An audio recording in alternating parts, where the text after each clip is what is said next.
Minneapolis Mayor Jacob Frey shared some relief today after learning that Operation Metro Surge is coming to an end. However, during a newser today, Frey still says the impact federal agents had on the Twin Cities residents in the past few months is staggering.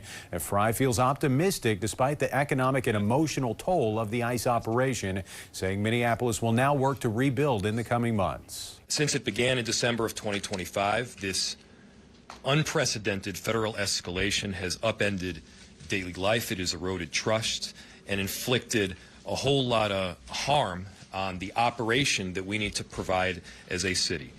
Even though Frey touched on the negative impacts of Operation Metro Surge, he also mentioned that the drawdown of federal agents is a step in the right direction.